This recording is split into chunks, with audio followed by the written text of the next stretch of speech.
দেখেন পুরো একবারে চোরের মতো, মানে চোরের চাইতে আরও বেশি চোর। হ্যাঁ, চোরও এর চাইতে ভালো ভালো দেখা যায়, যে বড় চোর। তো আবেদ আলী নাকি ইয়া করতো, যে প্রথমে রিক্সা চালাইতো, আবার রিক্সাও চালাইতো, আবার নাকি কুলিগিরিও করতো, মাজায় ফৌজাও পাইতো।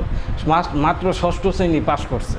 তো হ্যাঁ, আবার এখন বর্তমানে লক্ষ লক্ষ কোটি কোটি টাকার মালিক। হ্যাঁ, কী অবস্থা!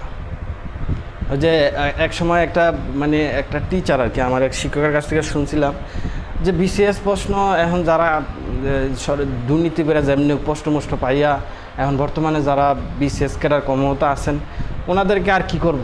আমার মনে হয় না যে ওনাদেরকে আর চাকরিচ্যুত করব। বিষয়টা হচ্ছে এরকম, ধরেন আমি যে সময় একটা আমার টিচার বলতো, ইংলিশ টিচার, যে আমাদের ফ্রেন্ড আর কি, তো নকল করে মানে ভালো একটা মার্ক করছে অঙ্কের মধ্যে না ইংরেজির মধ্যে। তো টিচার ওই সময় বলছিল যে যেমনি হোক এত সিকিউরিটির করার পরেও, যে ওইখানে অবশ্যই ক্লাস টিচার ছিল বা ওই পরীক্ষার হলে গার্ড ছিল ওনারা, তারপরে পরীক্ষার নিয়ন্ত্রক ছিল না, অন্যান্য যারা পরীক্ষা দায়িত্বের মধ্যে আছে সবাই গার্ডগুড দিছে, সবাই ঠিক মতো আছে।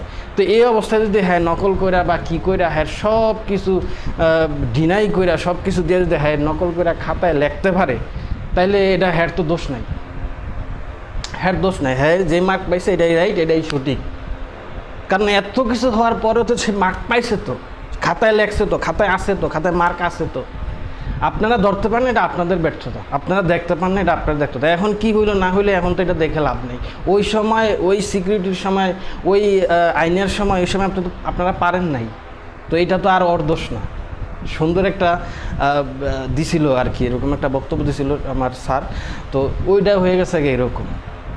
তো আমার মনে হয় না যে এতগুলা এখন চাকরিচ্যুত সরকারি জব থেকে এখন এই ক্যাডার কুডার এখন বাদ দিয়ে দিব, আসলে এটা হুদা।